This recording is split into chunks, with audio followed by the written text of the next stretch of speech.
Sure, all the big names and beautiful faces were there, but America had already made other plans that night. Here on CBS, ABC stars and shows will receive awards. So will the stars and shows belonging to NBC. So proud are ABC and NBC of their very own shows and stars who will win Emmys here on CBS tonight that they have scheduled against us a 3-hour debut of the most expensive new series ever made.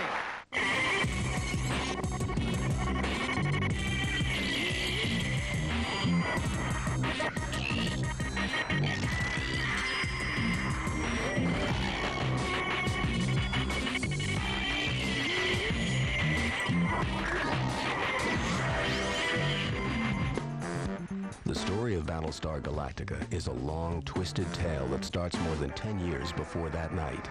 It's the early 60s, and future Battlestar creator Glenn Larson is in a band called the Four Preps. We were with Capitol Records about 12 years. We had a number of hits. The Beach Boys give us credit for having come to Redondo Beach High School and inspiring them. Not a bad claim to fame. 13 top 100 hits and an appearance in the beach film Gidget. But there's more to life than surfing, playing guitar, and beach parties. There's also television. I was fascinated by television. And while I was on the road with the Four Preps, I carried a little 4-inch Sony with me so I'd keep up on things like The Fugitive and 12 O'Clock High. But I loved broadcasting, and I'd always intended to get into that business. So I started trying to write while I was on the road. So now it's 1967, and Larson has written a screenplay called Adam's Ark. It's a cosmic tale starring a Howard Hughes-like character who leads a group of prodigies into outer space. Howard Hughes' computers had projected the end of the world, had given certain hostilities and logical conclusions and projections. We had only so much time left. My story started off with all these people being invited to this huge edifice out in the desert. The #1 scientist, #1 doctor, #1 sports figure, #1 anything. And a couple of our heroes make their way up to what becomes a flight deck, and they realize that this building has lifted off and is heading out into space.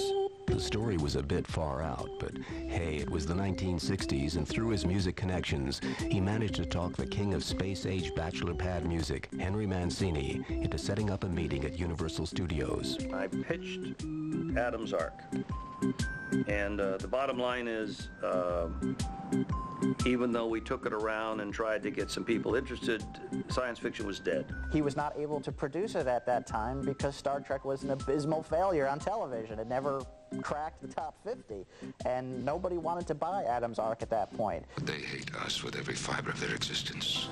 So it looked like Adam's Ark would never see the light of day, but at least the script got Larson in the door, and it was good enough to get him gigs writing for TV shows like It Takes a Thief and The Virginian. Over the next 10 years, Larson continued climbing the ranks, executive producing such shows as Quincy and The Hardy Boys. But this is where the story takes a strange twist. It's now 1977, and the world is about to be introduced to a film called Star Wars. I just thought it was terrific. It was a whole new generation of special effects. It was an amusement park ride. It had thrills and chills. It had humor. It had dashing characters, damsels in distress. It was a great audience-pleasing movie. In Hollywood, stealing is called borrowing, and in 1977, everyone wanted to borrow the Star Wars science fiction formula. Outer space was back in, and Larson knew it. Adam's Ark, outer space, science fiction, money. Funny how dollars change opinions. Universal was suddenly interested in a script they passed on 10 years earlier, but that didn't matter to Larson. Adam's Ark was back. And the networks were now interested in science fiction. So we pitched it. It was a sensational script, whether Star Wars existed or not, but based on the success of Star Wars, it was an opportunity to sell that series. I did an update on it to make it more current. I even had discussions with Isaac Asimov about this kind of thing. Instead of Adam, I made it Adama, and he was leading a wagon train toward Earth. The idea is that out in distant space, there are 12 colonies of man, and they've been fighting a long war against a robotic enemy called the Cylons. And in a sneak attack, sort of like Pearl Harbor. The entire defense fleet for the humanity is destroyed, and the people are left with the option of where are we going to go? And they look into their most ancient mythology and say, we're going to find the lost 13th colony, which just happens to be called Earth. Pretty cool concept, but would you watch a show called Adam's Ark? Remember, it's Hollywood, and we love to borrow. Star Wars, Death Star. How about Battlestar? Not bad. Give it an exotic twist. Battlestar Galactica. ABC agreed on the title, but how was Larson going to pull this off? We had to go in and tell them where future episodes would go and how those would work and so forth and so on. And they extracted a certain amount of blood from us in terms of, how we would sustain this as a series. The answer was simple: exploding spaceships. Larson needed a special effects guru. Who better to do a Star Wars-like show than the guy who did Star Wars, John Dykstra? John loved the project. And John said, I think I could bring a team to this and really make this special. The ideal team would be the same group of people that we use to do the Star Wars work. Touchdown. Major score for Larson.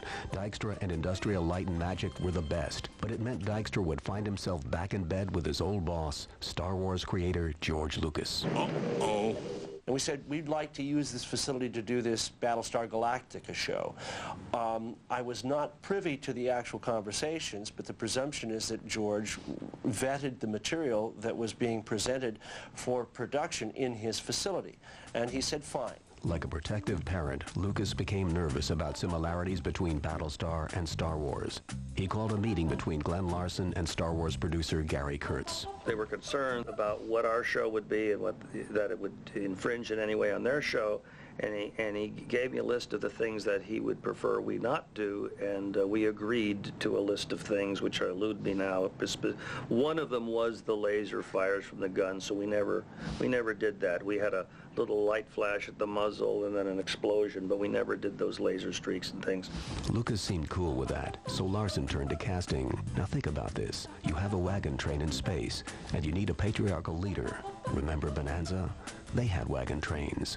Why not borrow Lorne Greene? Doing the show out of space, Battlestar Galactica, Yeah. That's kind of from other space. What is it like? What is outer space like? I would like to know.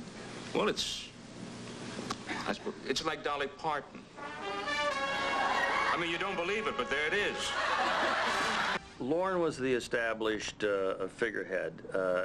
Not that we needed familiar faces, but in terms of a patriarch, I thought that the audience would immediately accept him as that. The most important thing in any series is the chemistry between people and the magic that's created. And when I met him, I think we felt the warmth. Lorne Greene was a masterstroke by Larson. It was now the network's turn to ante up. The central hero, Apollo, needed Teen Beat cover potential. They suggested Richard Hatch, who had previously been in All My Children and the Streets of San Francisco. I really did not want to do it, not because of Glenn, not because of anything other than the fact I thought this is just going to be another one of those, they always do a great movie and then they throw out a TV series to benefit from it. That's exactly what this was, and Larson needed a hot actor. He persistently showed up at the actor's home in a limo and took him out for expensive meals. I must say that Glenn was very much a gentleman, very charming and very, very articulate, and seemed to care a lot about Battlestar. One of the things that really swayed me, as a matter of fact, is that he did seem to have a passion and a caring for the show. Larson was no doubt one of the best. Hatch agreed to do the show, but that was an easy sell compared to the battle Larson was about to face. Dirk Benedict was my toughest sell to the network. I really felt he had something special, and I wanted him, because to me he was Starbuck. He's got that twinkle. He smokes those little cigars, and he's just a charming guy. ABC said, absolutely not. We're not going to hire that guy. We do not want him. He's not this, he's not this, he's not old enough, he's not talented enough, he's not funny enough, he's not strong enough, he's not sexy enough. All those things were said. Finally, the final line was, he's just not sexy. I accepted the person that ABC wanted for the role. He walked in the door, and I had my cast assembled, and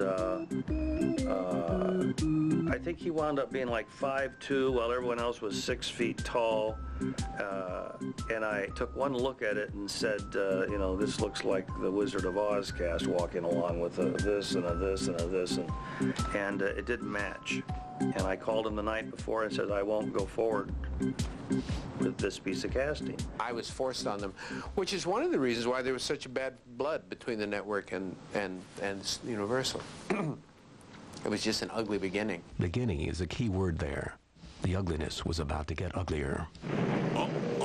While Battlestar Galactica was in the early stages of production, a lawsuit was actually initiated against Universal and the series. George Lucas, the director of Star Wars, and 20th Century Fox, the studio that released Star Wars, felt that Battlestar Galactica infringed on the prerogatives of Star Wars. The show would not have been possible had Fox not given us the facility and all of the tools to be competitive and to use that technology that they and John had, you know, through George Lucas, had developed. And we could not have gone on the air without that cooperation and help. And yet they were the people that were suing us. We only hoped that they wouldn't at least shut us down, that we could have the chance to show people our story, and that we had something unique and different. Wait, where are you going? Wait, you're my meal ticket out of the military.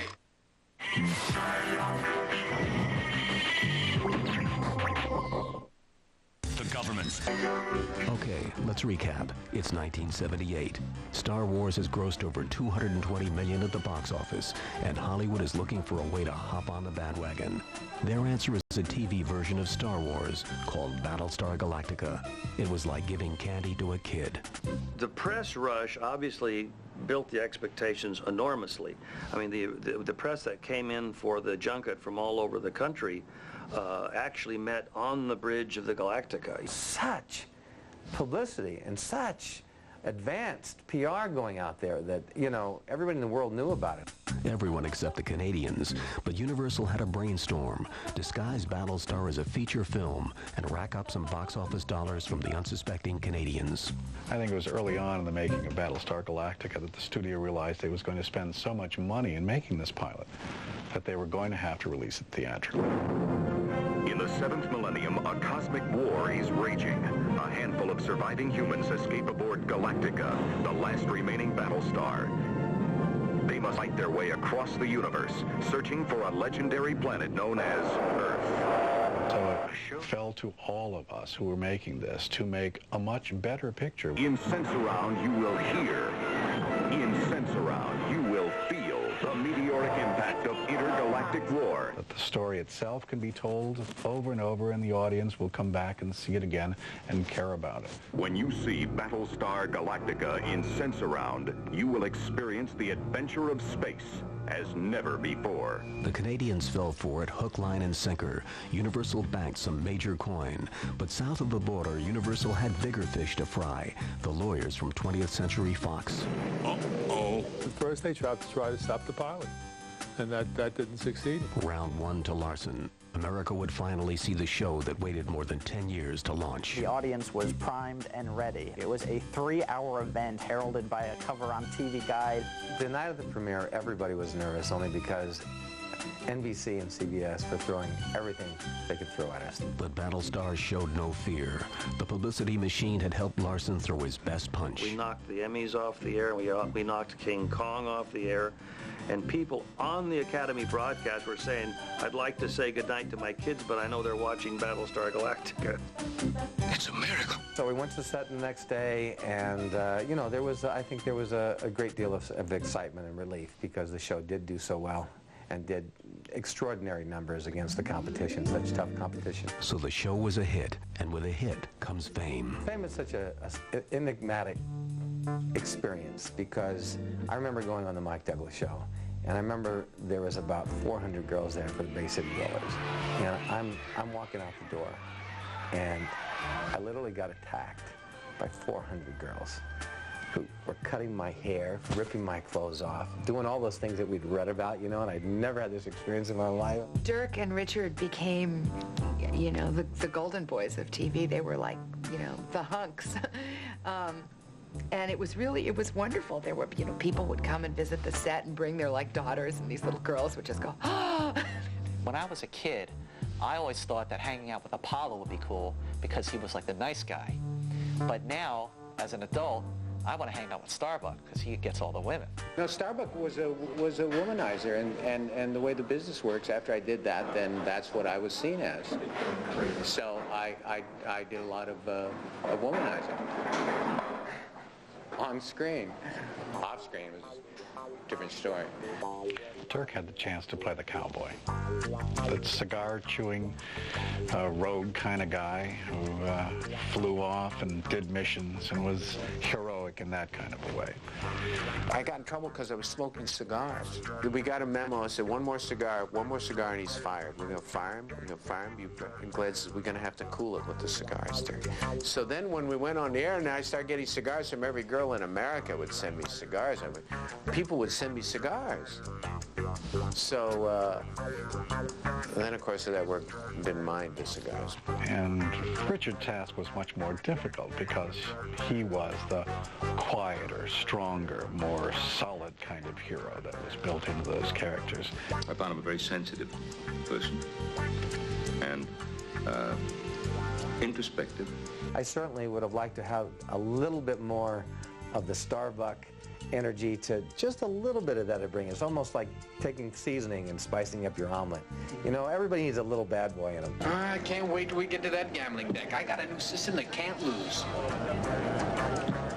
Can't lose? Nope. Richard was very involved from the beginning, was cast in the show from the beginning, sort of, and he was the central character, and he was the son of Lorne Greene, Adama, and that was the dynamic of the show. And it was very serious. See, I came along and always did always looking for the humor and the comedy and the light show, which drove Richard nuts. But why worry about personality when a good socialator was available? I was called a socialator, which was pretty much a hooker, a space hooker. And in the pilot, this is pretty much, it was a kids show. So they figured socialator would kind of soft pedal it and it would go over the heads of the little kids, and I think once it aired they went, no, if we're going to do this as a pilot, we're not going to have a hooker as a major character. So once we got through the pilot and I was going to stay in the series, they decided I would become a nurse. Maybe socialator wasn't a great idea, but Apollo couldn't shake the transient love style. Jane Seymour, who played Apollo's wife, left the show to pursue a film career. I thought Jane Seymour was the most beautiful woman I'd ever met in my life.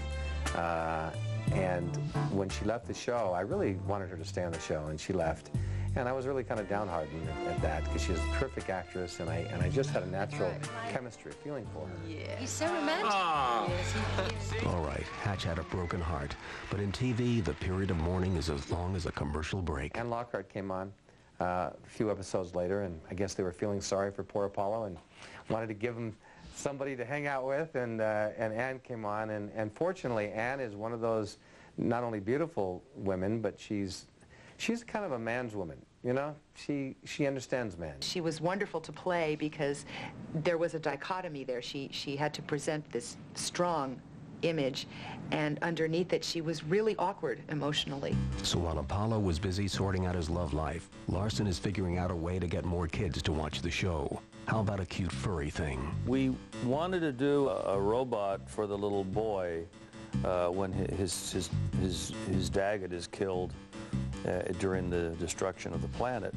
So the engineers whipped something together. The Daggett resulted in a conversation where we wanted to have the best aspects of an organic creature like a dog, but the enhanced capabilities that a robot would have, to be able to grab stuff and carry out tasks that a dog wouldn't just physically be able to do. We got this wonderfully talented little monkey and built the suit around the monkey. The chimp would not listen to the trainer, and the trainer took the chimp and took it off stage, and you heard kind of a whack, whack, whack, whack, whack, chimp noises, and then the chimp docilely came back on stage with the trainer. I've often wanted to do that with actors. The cute furry thing never fails. Kids everywhere started naming their dogs Muffet. Here Muffet, here Muffet. Sort of makes you want to kill a Cylon. Well, the Cylons were great villains because they were just evil, evil, evil. It is done, Imperious Leader. And they sounded really cool. By your command, Imperious Leader. I thought they sounded so cool that I would hold a tape recorder up to the TV every week and tape the episode just so I could listen back. The Cylons were their traditional enemies from the 12 planets. We considered them advanced creatures and no less real than humans. I mean, they're just a different technology. We thought that they were reasonably scary, and we thought they played very well. But we did have other enemies. We had an episode with these pig-like creatures that trap our guys, and we did other enemies. But the Cylons were, I thought they were one of the neatest looking things that ever graced a movie or television screen. And people loved that. I liked them so much I used the rum on Knight Rider, so, you know, I wasn't about to let those guys disappear. Most of the Cylons scenes were shot in semi-darkness of very, very little light so that they wouldn't reflect the cameras and the lights around them. If you notice that the interior of the Cylon's ship is much darker than a lot of other sci-fi spaceships look, it was because of that various reason. They were also shot in various colors of light, reds at times and blues at times for that very same reason, and also to accentuate their strobing red eye. When the Cylon was put into their costumes, they were told to go to the men's room first. We had more fun watching the Cylons sit there in agony, knowing that you know, the time and the challenge of getting those suits off so that the guys in those suits, these 6'6" guys, could get to the bathroom, you know, before they peed all over themselves. I don't know why someone didn't put a zipper, you know. Or maybe a tin can opener, I don't know, something for emergencies. Okay, so the Cylon urinary disposal problem was funny, but at the network, not everyone was laughing.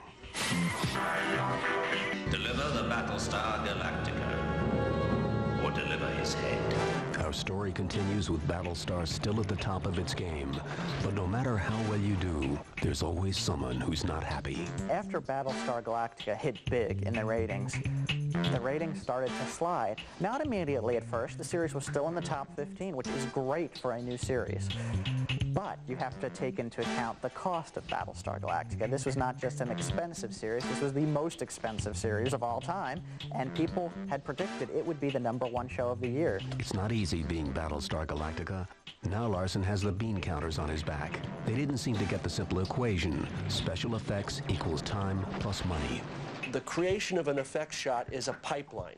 If you don't put all the pieces into the pipeline now, you won't get anything out into the pipeline in 2 weeks. The production schedule was so harried, so fast, that the special effects people couldn't keep up, and they had to resort to also repeating footage, so the same shots would appear sometimes multiple times in episodes. We didn't have the time. I mean, we were right up against air dates to generate, nor the money to generate totally new shots all the time. I don't want to hear about any problems with... So the ratings are slipping. Larson needs a quick fix. He digs through his book of tricks and pulls out an oldie but a goldie. Guest stars. One of the best guest stars on Battlestar Galactica was Lloyd Bridges, which is funny because he was one of the original choices to play Captain Kirk on Star Trek, and he turned it down because he didn't want to go anywhere near science fiction. But he ended up playing a commander on Battlestar Galactica. I'm buying the first round. That seemed to help, but Larson needed something bigger, a star with pizzazz, someone everyone loved, someone who could dance. To hear that Fred Astaire was doing that episode was, I mean, beyond my wildest dreams. The fact that my name was on the same call sheet with Fred Astaire is something I never ever thought would happen in my whole life. We became quite close, as everybody did, I think, who worked with him, because he was very sweet, very wonderful, very charming, and very vulnerable, and very hard-working.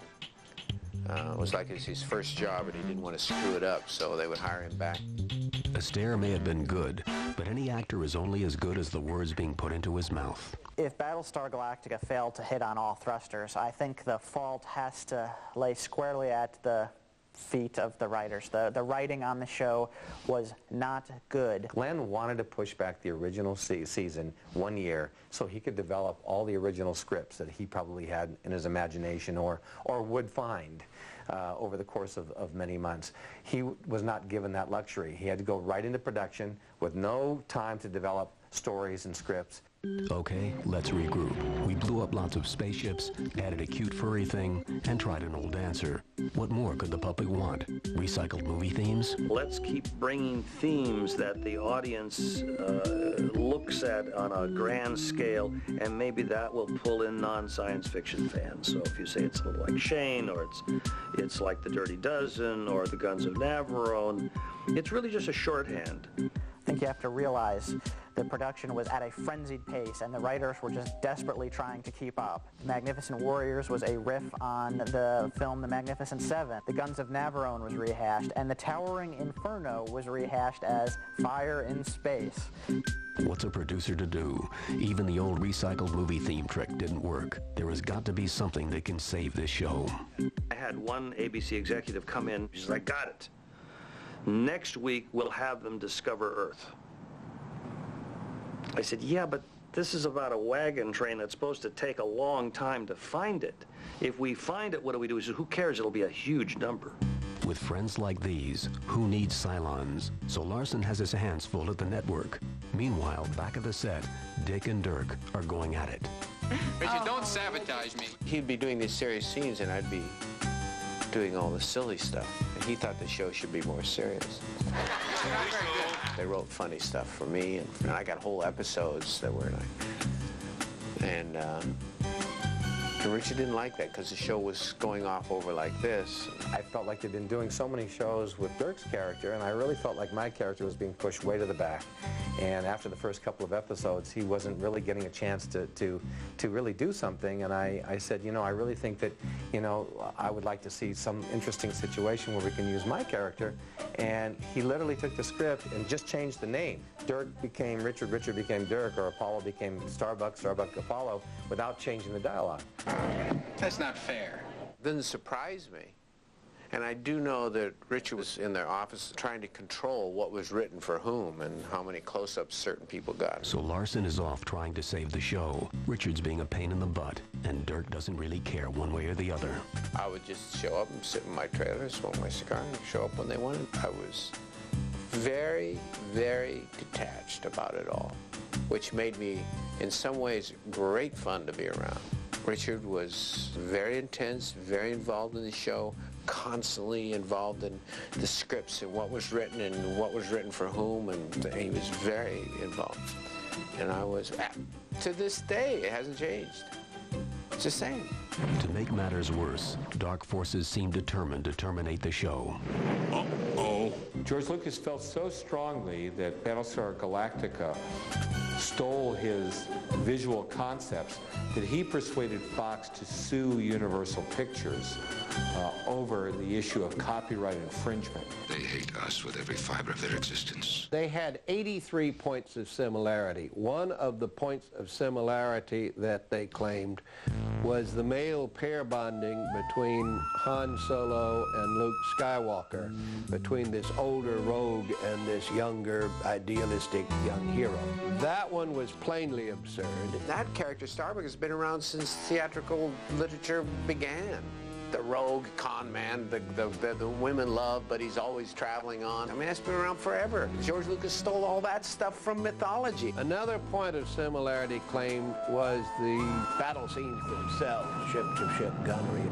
And on that one, once again, even Lucas says that he drew much of that from 12 O'Clock High. They thought they owned space. I mean, you know, it was a series in space. I mean, why didn't they say Star Trek was in space? One battle at a time, Marvin. Besides, the damage had already been done. Before the end of the first season, Battlestar had claimed another casualty. By the time I left Battlestar Galactica, I was so beat and beaten and battered that I had absolutely no consciousness of what was going on with it. After a long, hard year, Battlestar Galactica was caught in a negative vortex and flying out of control.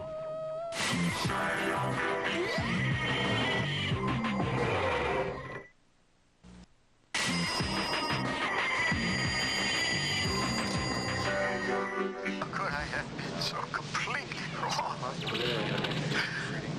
I have led the entire human race to ruin.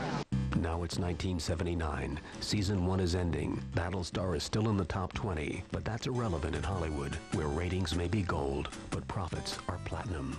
At that time, they were just beginning to recognize the power of merchandising and marketing a science fiction show, and how many fans out there, were going to go out and buy those toys and games. So Universal starts selling anything and everything with the word Battlestar on it. Cash registers are ringing and everyone's happy. Well, almost.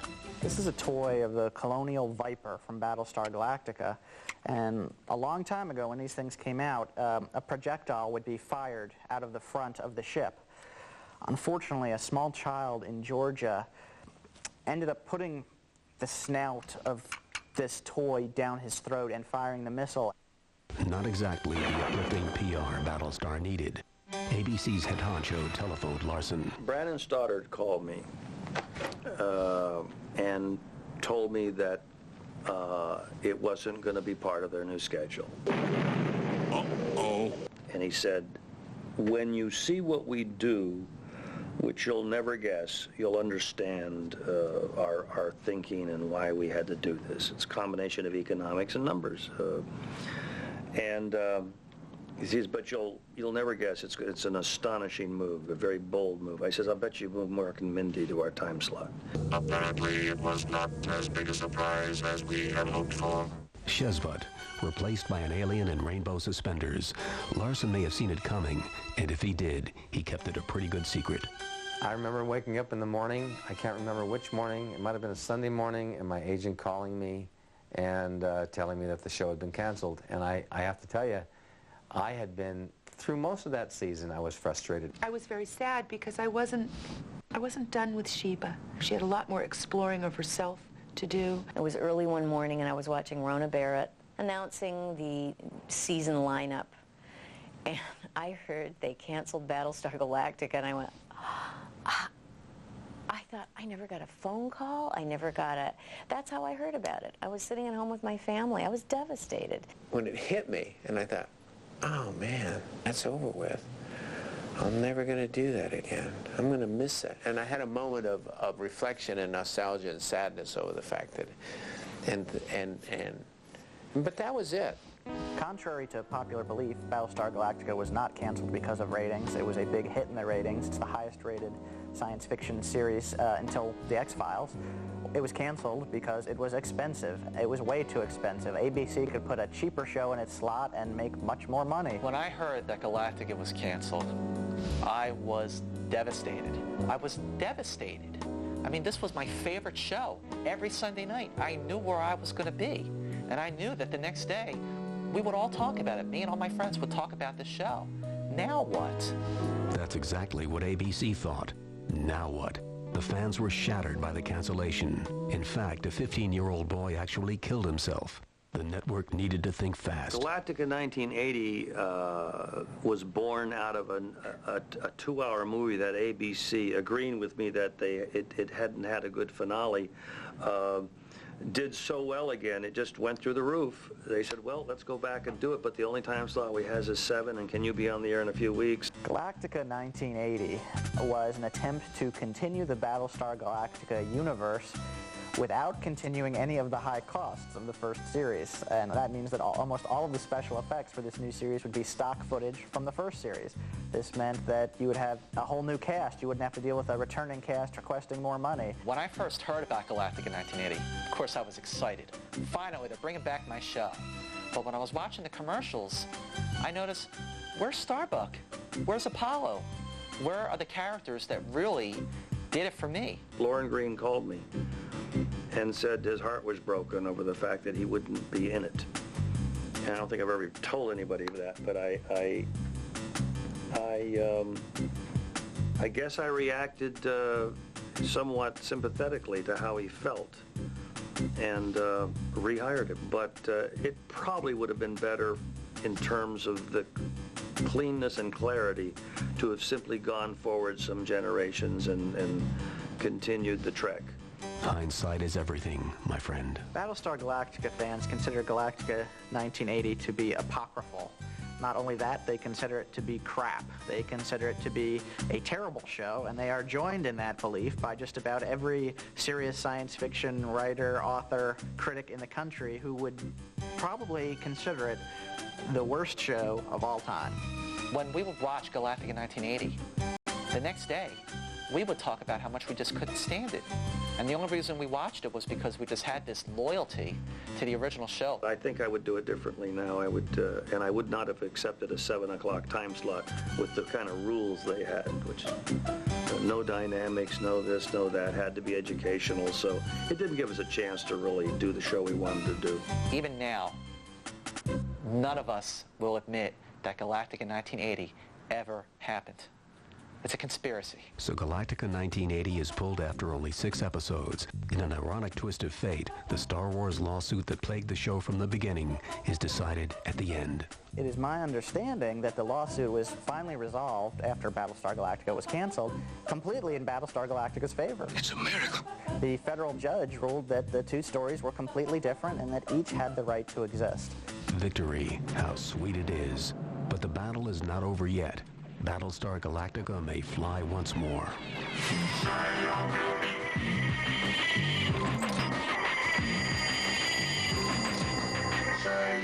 So Battlestar never made it past its first season. The high budgets, instant fame, lawsuits, and ultimately its overshadowing by the more successful Star Wars. But never say die. Since Battlestar left the air as a network show, it has been revived in syndication and in a number of novels. And it continues to sort of build a grassroots support. They manufacture the costumes and sell them, and they now have these conventions around the country. Well, I've got a copy of the original Battlestar Galactica helmet that we made, and a shirt and jacket that's copied off an original shirt and jacket, and that we wear to conventions all over the United States. There's over 200 websites dedicated to Battlestar Galactica. You know, it's like you can't kill it with a stick. So Battlestar is back. Websites, conventions, books, reruns, but no new episodes. Once again, remember, this is Hollywood, and we love to borrow. 1999 Star Wars returns, and guess who's close behind? About 3 or 4 years ago, I began developing a new idea, a new concept for Battlestar Galactica that would literally excite people, impassion people, and give them a vision of how Battlestar could transcend the decades and move from 1978 to 1990 and 2000 and not lose the heart, soul, and spirit of that original story and character and premise. I saw Richard's trailer at a convention, and I was amazed at what he was able to do.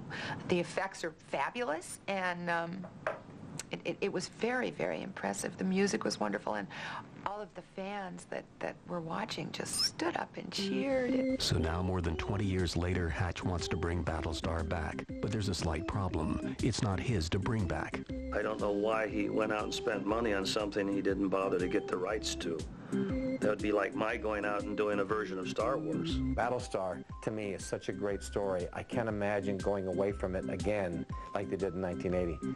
I want to come back to what millions of fans around the world have communicated to me through my webpage, through all the books, through all the interviews, that they are dying to see those original characters. My feeling is that Richard Hatch is absolutely passionate about reviving the show, and I have heartfelt, tremendous respect for that. But I also feel that intellectually I have to be in the camp of the artist on this one, who is the birth mother, so to speak, Glenn Larson. As a parent, you want to sort of protect that which would be next if you were going to do it. And right now, we're in discussions with Universal on a number of approaches to what we want to do next. One of the things that has been explored is an IMAX version, which might in fact lead to a longer 2-hour version of the movie. Having gone in that direction. We have a script at this point that I think is quite fascinating. It's not what I would call a shooting script yet, but it's very magical. It's got some wonderful things in it that are both old and new. He certainly has the right to do that, and I guess that's the direction they wanted to go in.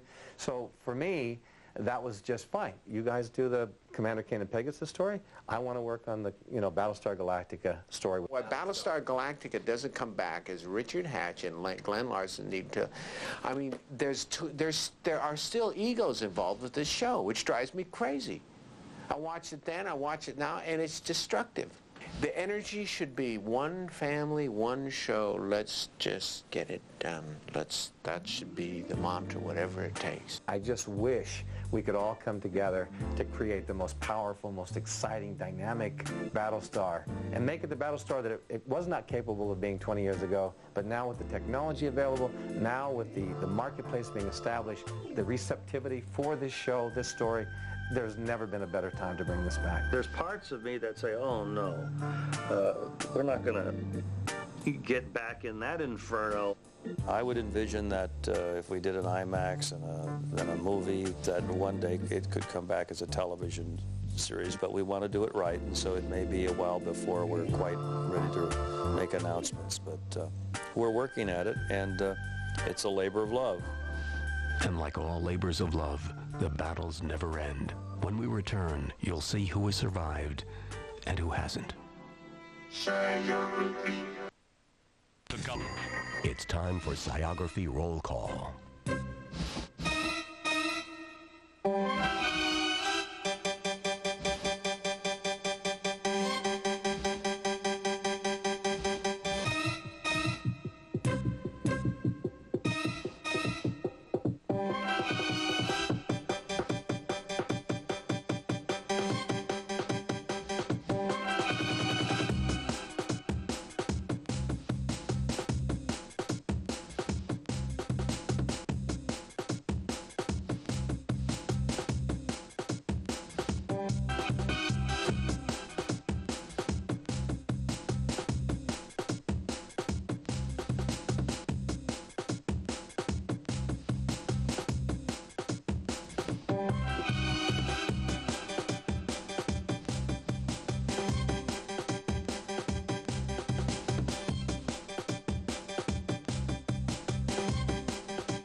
For all you Battlestar Galactica fans out there, I want you to know, I still have hair, I'm still smoking, and I'm still can fit into my uniform.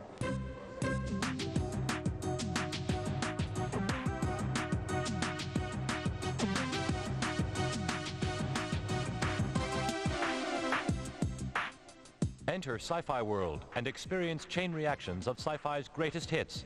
Visit Superhero Land, Creature Land, Intergalactic Land, Fantastic Land, and Inhuman Land. Weekdays from 10 to 4, starting Monday. Sci-Fi World, part of the summer of sci-fi.